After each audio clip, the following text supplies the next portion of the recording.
함께 나눌 하나님의 말씀 신약성경 고린도전서 10장 23절로부터 33절까지의 말씀입니다.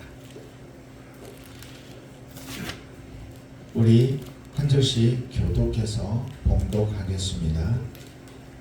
모든 것이 가하나 모든 것이 유익한 것이 아니요 모든 것이 가하나 모든 것이 덕을 세우는 것은 아니니 누구든지 자기의 유익을 구하지 말고 남의 유익을 구하라. 무릇시장에서 파는 것은 양심을 위하여 묻지 말고 먹으라. 이는 나가나 먹기 충만한 것이 주의 것입니다. 불신자 중 누가 너희를 청할 때에 너희가 가고자 하거든 너희 앞에 차려놓은 것은 무엇이든지 양심을 위하여 묻지 말고 먹으라.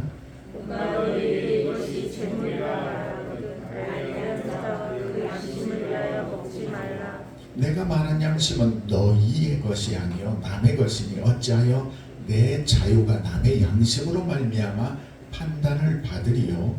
만일 내가 감사함으로 참여하면 어찌하여 내가 감사하는 것에 대하여 비방을 받으리요. 그런즉 너희가 먹든지 마시든지 무엇을 하든지 다 하나님의 영광을 위하여 하라. 유대인에게나 헬라인에게나 하나님의 교회가 거치는 자가 되지 말고 함께 합독하겠습니다. 나와 같이 모든 일에 모든 사람을 기쁘게 하여 자신의 유익을 구하지 아니하고 많은 사람의 유익을 구하여 그대로 구원을 받게 하라. 아멘.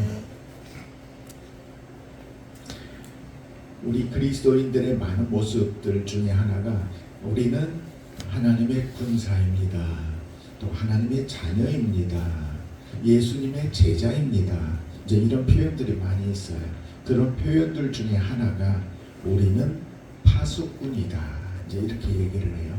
얼마 전에 북한에서 무장하고 분계선을 넘으니까 또 그걸 파수꾼하고 있는 역할을 하고 있는 군인들이 위협하면서 돌아가라 이렇게 얘기해가지고 또 돌아갔던 그런 뉴스를 여러분도 보았을 거예요. 만약에 못 보고 내버려 두거나 보면서도 가만히 있으면 그 뒤로 어떤 어려움이 또 우리에게 생길지 모르는 거죠. 그래서 하나님은 이 사실을 우리에게 분명하게 에스겔 선지자를 통해서 말씀하셨어요. 그게 에스겔서 33장 2절 이하에 나오는데요. 이렇게 말씀하고 있습니다. 인자야 너는 내 민족에게 말하여 이르라. 가령 내가 칼을 한 땅에 임하게 한다 하자. 그 땅 백성들이 자기들 가운데 하나를 택하여 파수꾼을 삼은 그 사람이 그 땅에 칼이 임함을 보고 나팔을 불어 백성에게 경고하되 그들이 나팔 소리를 듣고도 정신 차리지 아니함으로 그 임하는 칼에 제거함을 당하면 그 피가 자기 머리에게로 돌아갈 것이라.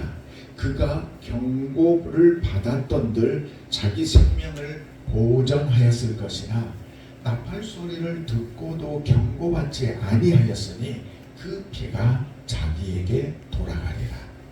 그러나 칼이 임함을 파수꾼이 보고도 나팔을 불지 아니하여 경고하지 아니하므로 그 중에 한 사람이 그 임하는 칼에 제거당하면 그는 자기의 죄악으로 말미암아 제거되려니와 그 죄는 내가 파수꾼의 손에서 찾으리라. 인자야 내가 너를 이스라엘 족속의 파수꾼으로 삼음이 이와 같으니라. 그런즉 너는 내 입의 말을 듣고 나를 대신하여 그들에게 경고할지어다. 가령 내가 악이 내게 이르기를 악이나 너는 반드시 죽으리라 하였다 하자. 내가 그 악인에게 말로 경고하여 그 길에서 떠나게 하지 아니하면 그 악인은 자기 죄악으로 말미암아 죽으려니와 내가 그 피를 내 손에서 찾으리라. 그러나 너는 악인에게 경고하여 돌이켜 그 길에서 떠나라고 하되 그가 돌이켜 그 길에서 떠나지 아니하면 그는 자기 죄악으로 말미암아 죽으려니와 너는 생명을 보존하리라. 그런즉 인자야 너는 이스라엘 족속에게 이르기를 너희가 말하여 이르되 우리의 허물과 죄가 이미 우리에게 있어 우리로 그 가운데서 쇠퇴하게 하니 어찌 능히 살리오 하거니와 너는 그들에게 말하라. 주 여호와의 말씀이니라. 나의 삶을 두고 맹세하노니 나는 악인이 죽는 것을 기뻐하지 아니하고 악인이 그 길에서 돌이켜 떠나 사는 것을 기뻐하노라. 이스라엘 족속아 돌이키고 돌이키라. 너희 악한 길에서 떠나라. 어찌 죽고자 하느냐 하셨다 하라. 인자여 너는 내 민족에게 이르기를 의인이 범죄하는 날에는 그 공의가 구원하지 못할 것이요 악인이 돌이켜 그 악에서 떠나는 날에는 그 악이 그를 엎드러뜨리지 못할 것인즉 의인이 범죄하는 날에는 그 의로 말미암아 살지 못하리라. 이렇게 말씀하셨어요. 자, 성경의 말씀을 듣고 이 말씀 속에서 느낌이 오죠. 하나님의 뜻이 어디 있어요? 악인이 죽는 걸 원치 않으시고 살기를 원하시고 그 살기를 원하는데 그냥 내버려 줄게 알면서 침묵하고 모르는 척 외면하는 것은 지극히 큰 죄이며 그가 죽게 된 모든 것의 책임을 누구에게서 찾겠다고요? 선포하지 않은 파수꾼에게서 찾겠다고 그래요. 우리는 먼저 예수 그리스도를 믿는 사람들이 되었어요. 우리는 파수꾼이 되었다는 거죠. 자, 하나님이 파수꾼인가요? 우리가 파수꾼인가요? 우리가 파수꾼이에요. 자, 하나님이 경고하시나요? 우리가 경고해야 하나요? 우리가 경고해야 돼요. 그러면 여기서 생각해 봅시다. 하나님은 그러면 무슨 일을 하시나? 제가 말씀드릴 때 처음에 잠깐 나왔죠. 하나님이 악이 있어서 칼로 징계하신다고 했죠. 자, 하나님이 징계를 해요. 그래서 깨닫게 합니다. 근데 그 일을 미리 우리에게 알려줘요. 파수꾼인 우리는 자, 돌이켜라. 하나님은 돌이킬 기회도 주지 않고 심판하시는 하나님이 아니시라는 거예요. 그러니까 우리가 하나님을 잘 알아야 돼요. 하나님이 하시는 역할은 우리에게 인생의 바른 길을 제시할 뿐만 아니라 그 삶을 어떻게 살았는지를 기억하고 계시다가 마지막 때에 심판하신다는 거예요. 그러니까 저와 여러분을 지으셨고 삶을 허락해 주셨는데 어떻게 살아야 하는지도 말씀과 여러 상황들을 통해서 알려주신다는 거죠. 그런데 그 삶의 상황과 모든 것은 알려주시되 선택은 하나님이 하지 아니하시고 우리가 하는 거예요. 제가 악한 선택을 할 수도 있고 선한 선택도 할 수 있다는 걸 순간순간 느껴요. 하나님 여기서 나를 붙잡아 주세요. 아니요. 하나님은 안 붙잡아 주세요. 하나님은 네가 선택해. 나는 분명히 모든 상황을 볼 수 있는 마음을 너에게 주었어. 그래서요, 우리가 한 그 선택에 대하여 결코 핑계하지 못합니다. 주님 앞에 갔을 때 왜 나로 그렇게 하게 내버려뒀어요? 하나님 탓해가지고는 하나님은 아니다라고 말씀하시는 거예요.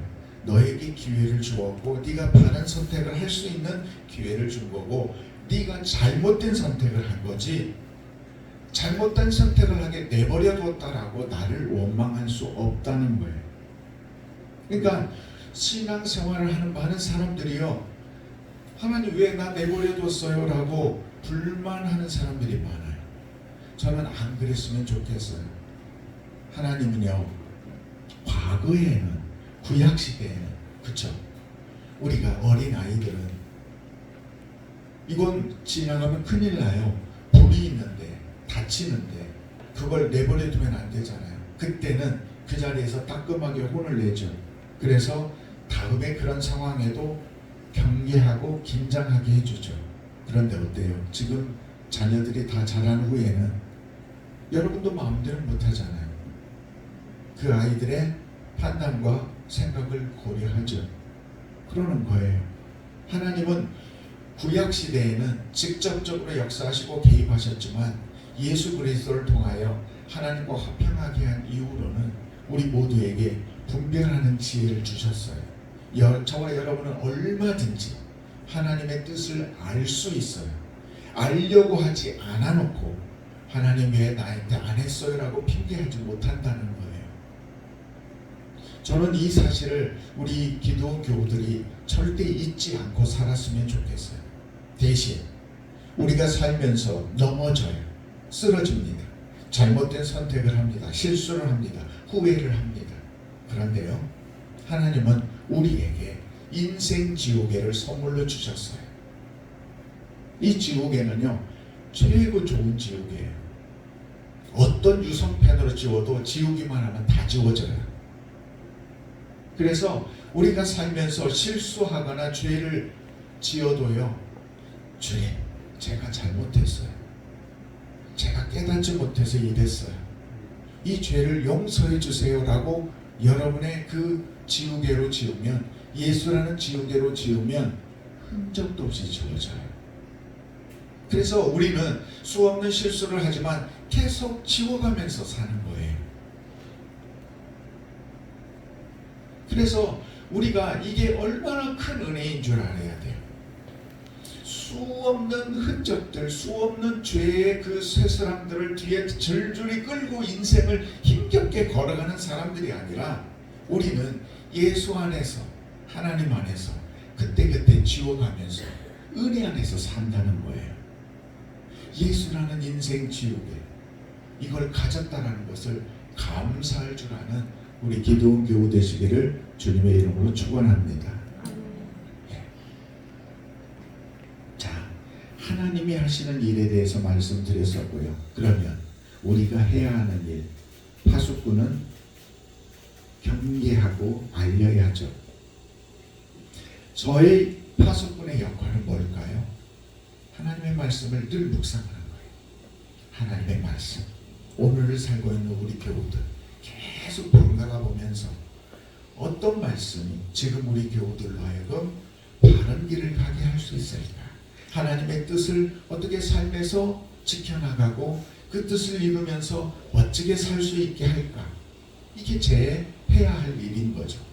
그래서 이 시간이 기다려지고 이 시간에 선포되는 말씀이 다 한 분 한 분에게 영의 맛있는 양식이 되어서 영원히 살찌는 그런 은혜가 있었으면 하는 간절한 마음이에요. 근데 이 상황에서 그 역할을 안 하고 습관적으로 지나가거나 준비 안 된 말씀으로 전하면 저는 외치지 않은 거예요. 저기야 할 때는 큰 소리로 외치지, 저기야 이렇게 하면 안 되는 거죠. 똑같이 하나님의 말씀을 전하지만 아니 대충 그렇게 사세요 이렇게 하면 안 되죠. 여러분, 하나님은 이런 삶을 원하세요. 하나님은 여러분을 지금 그렇게 바라보고 계셔요. 분명하게 전해야죠. 그리고 그걸 듣고 안 듣고는 각자에게 달려있는 거예요. 여러분은 어떤 사명이 있을까요? 어떤 파수꾼의 역할이 있을까요? 말씀을 들었어요. 하나님이 지혜를 주시고 삶을 선택하는 방법을 가르쳐 주셨어요. 여러분 그대로 살아봐야죠. 살아봤더니 정말 그렇게 되네? 살아봤더니 이겨지네? 그러면 다른 방법으로 넘어지고 쓰러졌던 사람들이 야 저렇게 하니까 되는구나 따라하면서 야 그 예수님 나도 믿을게, 그 하나님 나도 믿어볼게 하면서 달라지는 거죠. 우리가 그런 일들을 감당해야 되는 거예요. 저와 여러분이 해야 하는 일들 잘 생각해 봅시다. 여러분의 옆에 낙심하고 절망하는 사람이 있어요. 낙심하고 절망하는 사람에게 지금 가장 필요한 건 뭘까요? 뭐 같아요?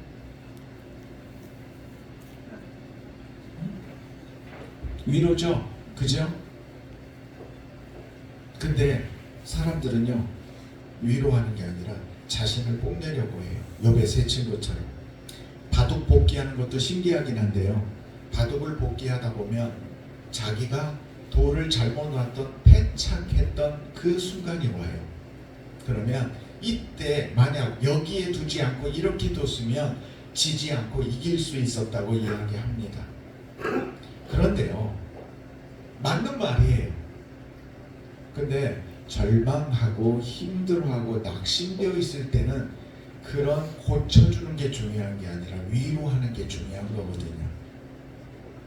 그래서 우리는 그런 사람들에게 그때그때 바른 길을 제시해 주려고만 하는 게 아니라 그럴 때는 위로해 줘야 되고요.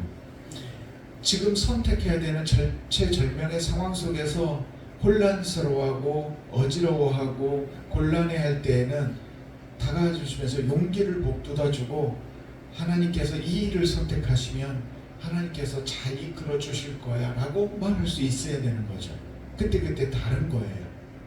그러니까 저는 이런 일들에 대하여 여러분들이 분별하고 좀 더 적극적으로 살았으면 좋겠어요. 제가 아쉬운 것은 여러분들은 옳지 않은 것을 옳다라고 인정하지 않으시는 의로운 분들이에요. 저는 그것을 높이 삽니다. 그러나 조금 더 소극적인 신앙으로 가지고 살고 계셔요. 나 자신을 지키는 것에서 제한하고 그것으로 만족해 하시더라는 거죠. 우리는 좀 더 파수꾼이면 목소리를 높여야 돼요. 더 많이 들을 수 있도록 큰 소리로 말해야 됩니다. 내가 사는 삶을 더 드러내셔야 되고요. 그것으로 더 많은 사람에게 영향력을 미쳐야 돼요. 주님이 주신 믿음은요, 저와 여러분이 가진 것은요, 훨씬 더 많은 것들을 바꿀 수 있어요. 자, 예수님이 우리에게 사명을 주실 때 아무 능력도 안 주고 사명을 주셨던가요? 아니죠. 둘씩 묶어서 보낼 때에도 뭐라고 그랬어요? 권능을 주셨고, 그래서 그들이 나가서 복음을 전했더니 귀신이 떠나고 병자가 낫고 놀라운 일들이 일어났다고 했죠. 그래서 그 일들을 보면 놀라니까 예수님께서 뭐라고 그랬어요? 내가 하는 일도 하지만 너희는 더 큰 일도 하리라 그랬어요. 자, 그렇다면 이 주님이 하신 일보다 더 큰 일을 오늘 이 시대에 우리가 할 수 있는 존재인데 실제 삶은 어떠냐는 거죠.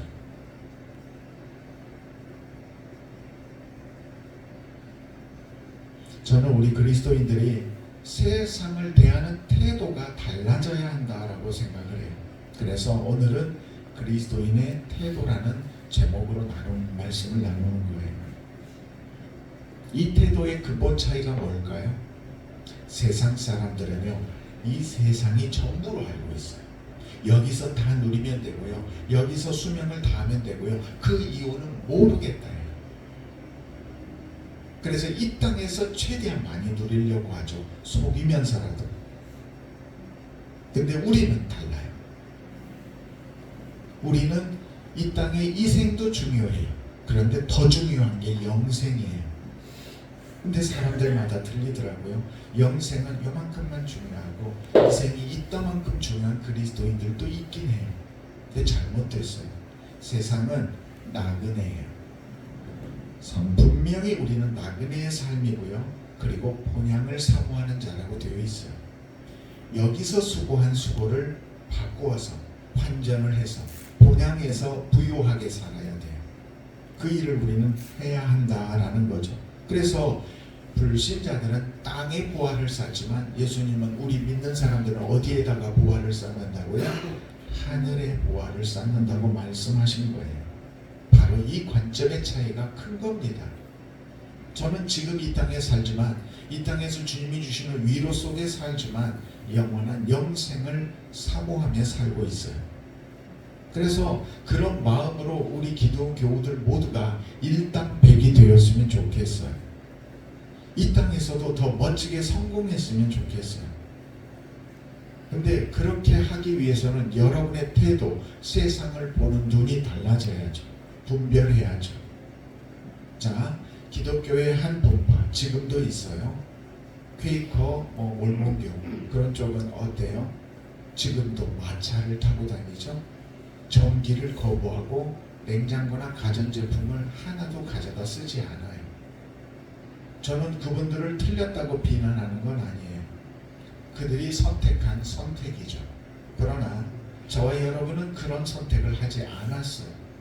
우리는 기도원 공동체는 공의와 사랑의 균형을 잡고 신앙생활을 해야 한다.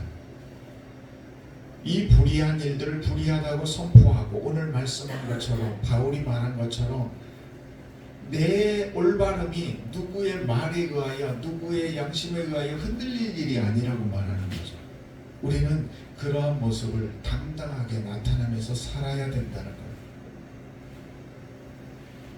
기복주의 신앙은 누리는 게 목적인데요. 우리 기도원 공동체의 믿음은 이 누리는 것을 넘어서서 공의와 사랑의 하나님을 나타내는 거예요. 요즘 그래요. 저는 또 다른 꿈을 하나를 꾸고 있어요. 하나님께서 왜 이런 일들을 이렇게 하시고 하셨을까 많은 생각들을 하는데요. 제가 어렸을 때 우리 아버님은 무조건 목사만 만드는 게 꿈이었거든요. 저는 다른 일을 하고 싶었고요. 그런데 가만히 지금 돌아보니까요, 둘 다 됐어요. 저는 다른 일을 하고 싶기도 했는데 다른 일을 하고 있고요. 우리 아버님이 목사를 만들고 싶었는데 목사도 됐고요. 근데 가만히 가진 재능과 달란트를 계속 사용하다 보니까 목회적인 달란트도 좀 맞아요. 그런데 또 다른 세상에서의 또 다른 재능과 달란트를 꽃피울 수도 있겠다라는 생각이 들어요. 그래, 그러면 이것도 보람을 느끼면서 또 이것으로 또 어떤 경제적인 유익도 얻을 수 있겠구나, 이런 생각을 해요. 어떤 분들은 목사는 무조건 가난해야 한다고 생각하는 분들이 계시더라고요. 저는 왜 꼭 그래야 되는데? 라는 생각을 해요. 물론 부자인 목사들이 있는데 인색하신 분들이 계셔요. 그건 아니죠. 근데 목회자가 부요해서 더 선한 곳에 많이 물질을 사용할 수만 있다면 얼마든지 더 부유한 게 좋다라고 저는 생각을 합니다. 자, 오늘 말씀에 우상제물에 대한 이야기예요. 그것에 대해서 이야기하면서 어떻게 해야 하느냐, 먹어야 되느냐, 말아야 되느냐.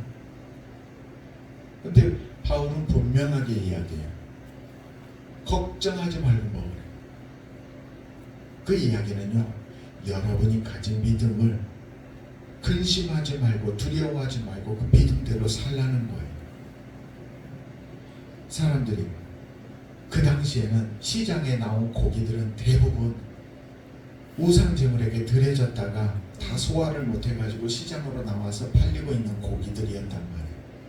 그걸 먹으면 하나님께 드려지지 않은 거룩한 것이 아닌 부정한 것을 먹는 것이라고 사람들은 손가락질하고 있었어요. 율법주의적인 사고와 가치관 속에 살고 있는 사람들이었죠. 그들 눈에는 이게 죄처럼 보이는 거예요. 그런데 바울은 아니라는 거예요. 당당하게 먹으래요. 그런데 다른 이야기를 하나 하네요. 어떤 이야기예요? 그걸 알게 한 자가 말하면서 이야기하거든. 그때는 먹지 말래요.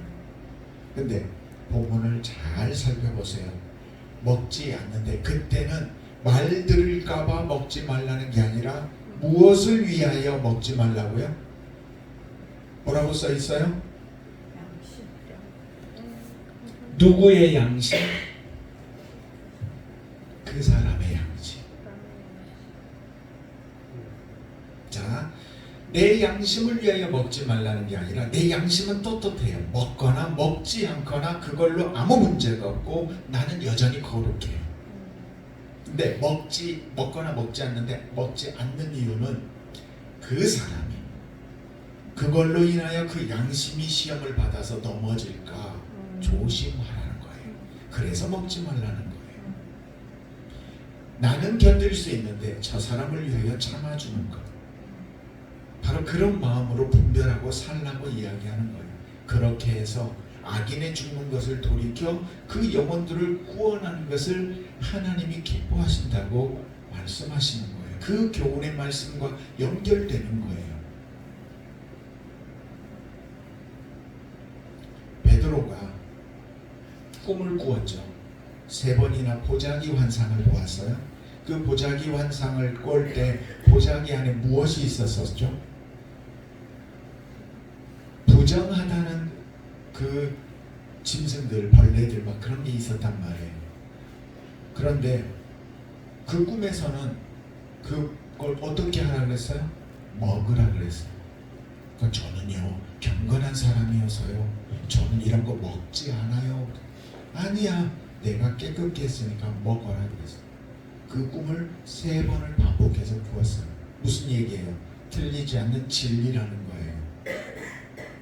먹으라는 거예요. 그 이야기는 이방인들이 부정하다고 멀리하지 말고 그 영혼은 깨끗해졌으니, 예수 그리스도로 깨끗해졌으니 그 영혼들을 구원하라는 거예요.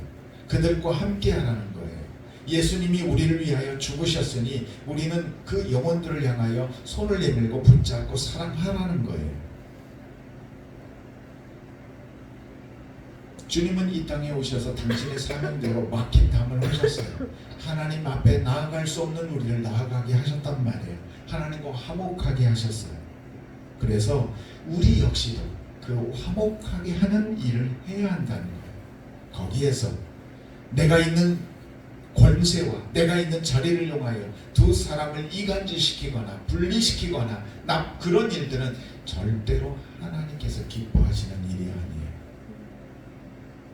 그러나 하나 되려고 노력을 하는데 그 사람이 끝까지 고집하면 어쩔 수는 없겠죠. 그러나 여러분이 누군가를 해하거나 누군가를 갈라치기를 한다거나 남을 그렇게 하는 일들은 절대 성경에서 하나님이 원하시는 뜻이 아니에요. 우리는 항상 화목하게 하기 위하여 노력해야 돼요. 자, 이제 말씀 정리합니다. 고기는 먹어도 되고 안 먹어도 됩니다. 더 중요한 것은 그 연약한 영혼을 위하여 먹어도 무관하지만 먹지 않는 이 배려의 마음이 우리 기도원 교우 모두 안에 있기를 소망합니다. 아멘. 이것이 우리가 가진 사랑이고 이것이 우리가 세상을 살아가는 영적인 분별력이라고 생각합니다. 바울은 율법에 쩌들어서 이걸 지켜야 한다, 지키지 않는 자들을 잡으러 다녔다가 그 율법을 배설물처럼 여기고 복음을 붙잡은 그 기쁨 속에서 살았어요.